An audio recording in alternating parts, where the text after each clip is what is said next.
किसी भी अष्टमी तिथि को 12 महीने में शुक्ल पक्ष कृष्ण पक्ष की अष्टमी तिथि पड़ती है। यदि किसी भी अष्टमी तिथि को अगर किसी ने नियम बनाया 5 अष्टमी का, 8 अष्टमी का, 7 अष्टमी का, एक कनेर का पुष्प शिवजी के शिवलिंग को समर्पित करना, अशोक सुंदरी के स्पर्श करना, और जो जलाधारी होती है, जैसे ये शिवलिंग है, ये जलाधारी है, तो पहले शिवलिंग पर स्पर्श, फिर अशोक सुंदरी का स्पर्श, फिर जलाधारी पर कनेर का पुष्प शिव जी की ओर मुख कर कर, अर्थात जैसे मानो ये कनेर का पुष्प है, तो ऐसा शिवलिंग का स्पर्श करते हुए जलाधारी पर जो समर्पित करता है, भगवान शंकर उसके मन की कामना को पूर्ण जरूर करते हैं। एक कनेर का पुष्प, उसका एक स्वरूप है, उसको जाना, उसको पहचानना सरल नहीं है। जो हनुमान को जाना गया, जो शिव को जाना गया, उसकी जिंदगी सार्थक हो गई। जैसे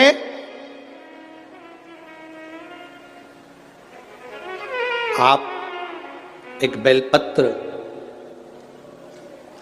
जैसे आप एक बेलपत्र कि ये दो जो पत्तियां होती हैं, जरा ध्यान देंगे, ये दो जो पत्ती नीचे की रहती है, बेलपत्र, आगे का भाग एक बेलपत्र और नीचे की जो ये 2 पत्तियां होती हैं, इन 2 पत्तियों के ऊपर एक एक शमी पत्र, ये 2 जो पत्तियां हैं, इन पत्तियों के ऊपर एक एक शमी पत्र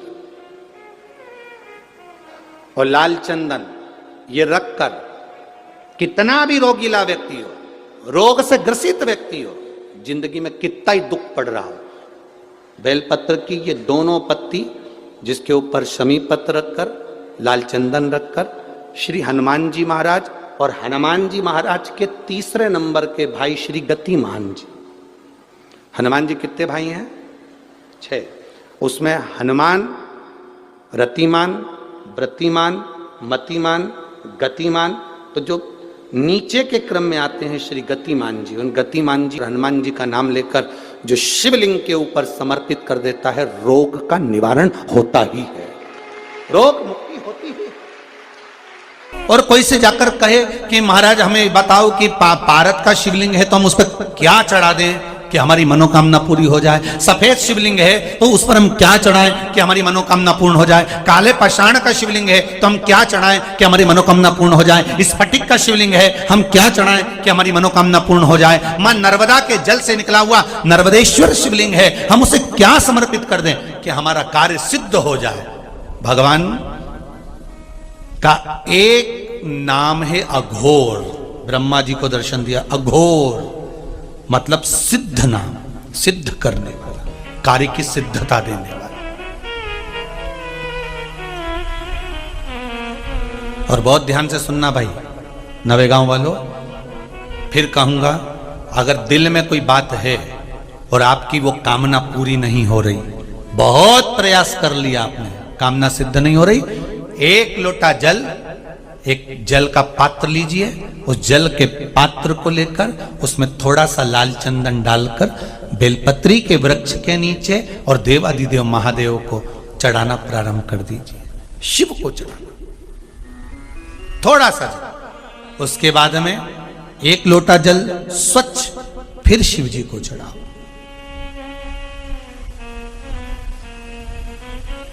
प्रयास करो बेलपत्री मिले, उस बेलपत्री पर लाल चंदन तीनों पत्तियों पर लगाकर, लाल चंदन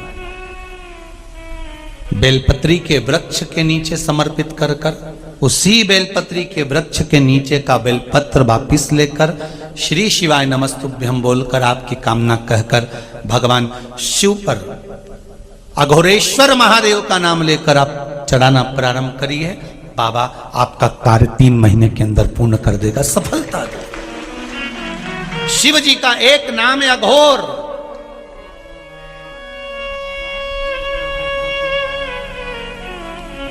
ईश्वर, तत्पुरुष,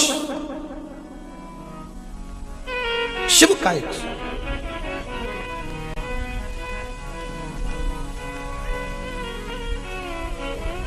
अभी अपने बीच में कुबेरेश्वर महादेव मंदिर से, कुबेरेश्वर धाम सीहोर से एक क्रम चालू करा था। आप लोगों ने करा ना, बेलपत्र का वृक्ष लगाओ। किस किसने लगाया था? हाथ उठाओ जरा। लगाया सबने? अरे बहुत बढ़िया, रख लो वापिस रख लो, बहुत बढ़िया, धन्यवाद आपको। लगाना।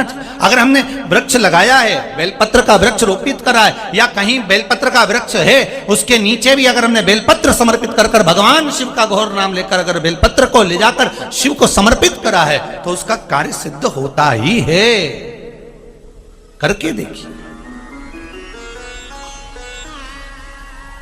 भगवान शिव से निवेदन कर।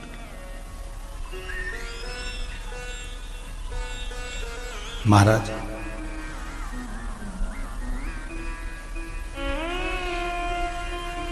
भगवान शिव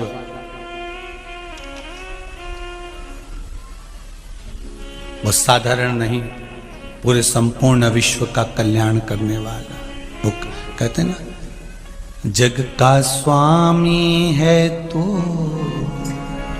अंतर्यामी है तू, मेरे जीवन की अनभित कहानी है तू। मेरा शंभु पूरे संपूर्ण का, पूरे ब्रह्मांड का, पूरे विश्व का और चराचर जीवों का, संपूर्ण जीवों का वो स्वामी। तारकाक्ष, ये विनुमाली, ये कमलाक्ष की तीनों प्राणों को त्यागे, तीनों के प्राण छूट गए, देवतानंद पा गए। शंकर जी का नाम पशुपतिनाथ पड़ गया, भगवान शिव का एक नाम पशुपतिनाथ अर्थात भरण पोषण करने वाले शिव हो गए। बोल पशुपतिनाथ भगवान की। भगवान शिव का नाम पशुपतिनाथ पड़ गया। एक ध्यान रहे अपने जीवन में, बहुत बहुत ध्यान रखिए महाराज जी। अगर मान लो कि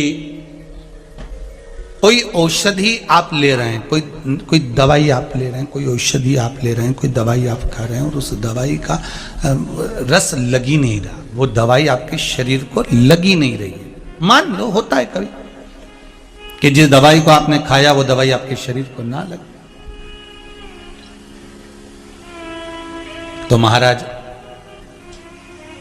पशुपतिनाथ भगवान का स्मरण कर कर और कुंदकेश्वर भगवान का स्मरण कर कर। कौन कौन से नाम है जरा जम के बोलिए। पहला है पशुपतिनाथ, दूसरा है कुंदकेश्वर। ये दोनों भगवानों का नाम लेकर अगर शरीर में दवाई नहीं लग रही है तो उस दवाई का प्रयोग, उस दवाई को खाने से पहले दोनों मेरे शंकर भगवान का नाम लेकर, पशुपतिनाथ भगवान का और कुंदकेश्वर भगवान का नाम लेकर उस दवाई को अगर खाना प्रारंभ करेंगे तो वो शरीर को लगना प्रारंभ हो जाएगी और रोग धीरे धीरे धीरे धीरे समाप्त की ओर हो जाएगा। समाप्त। दो नाम है। पहला नाम क्या है? पशुपतिनाथ। दूसरा नाम क्या है? कुंदकेश्वर। शिव के दोनों नामों का स्मरण कर आप औषधि लें, आप दवाई ले रहे हैं, पर इन दोनों के नाम का स्मरण कर कर लेंगे तो वो औषधि शरीर को, इंद्रियों को, इस शरीर को लगना प्रारंभ हो जाए। शंकर महामृत्युंजय हैं, मृत्यु को जीतने वाले हैं। शंकर का नाम लेकर जिस कार्य को करना चाहेंगे वो कार्य आपका सफल होता चले जाएगा। जिस कार्य को आप करेंगे वो सफलता की ओर बढ़े। महाराज आगे माँ जगत जननी पार्वती के तन पर उपटन लगा। उस उपटन को, माता पार्वती के शरीर के उपटन को निकाल कर माता ने एक पुतला का निर्माण करा। उस पुतले को देखकर सखियों ने कहा, सखी अगर इसमें प्राण आ जाए तो। माता पार्वती ने हाथ में जल लेकर उस पर जल छीटा, उसमें प्राण उत्पन्न हो गए। उसका नाम विनायक रख दिया। भगवान श्री गणेश जी महाराज पधार रहे हैं। भाव भक्ति से आनंद लेते हुए आज की कथा के विराम की ओर भी अपन चल रहे हैं। भगवान श्री गणेश जी महाराज पधार रहे हैं आनंद के साथ में।